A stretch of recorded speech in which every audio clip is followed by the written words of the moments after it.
ভ্যাকসিনেশনের জন্য ওরা টিকা আর কি, ওটা EPI extended programme for immunisation, ওরা কিসের জন্য চেয়েছে, 6 মাসের জন্য চেয়েছে, আমরা 3 মাসের জন্য বলেছি।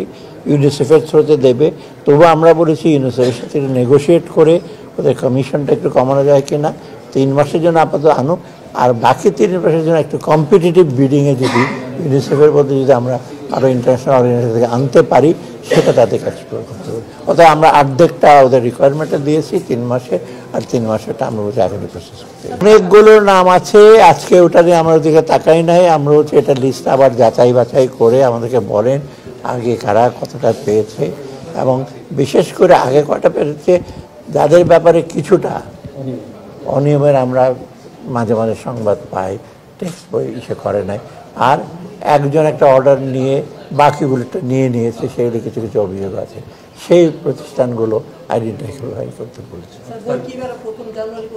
হবে, গতবার তো আমরা নভেম্বরে অর্ডার দিয়েছি, আজকে তো সেপ্টেম্বর, সেটা আমাদের মাথায় না। গতবার যেহেতু নভেম্বরে হয়েছিল, আজকে তো মাত্র কত সেপ্টেম্বর, আমরা নেক্সট উইকে হয়তো এটা নিয়ে আবার না জানুয়ারি পাবে, এই জন্য তো আজকে সেপ্টেম্বরে নিয়ে আসা হবে না। এগুলো তো আমি এইটা বলেছি, আমরা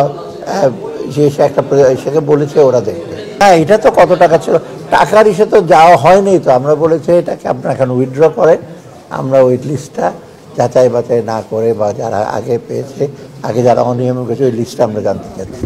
তাই এটা কয়টা লট ছিল, কোন ক্লাসের জানি, সবগুলো না। আরে আমি তো এখন আমরা ডিটেল ওটার মধ্যে যাই নাই, আমরা না, সেটা তো আমার পারচেজ কমিটির দায়িত্ব না, এটা দেওয়া হতে পারে পরবর্তী মিটিংয়ে আমরা তখন টের পাবো, এখন তো আমরা ঠিক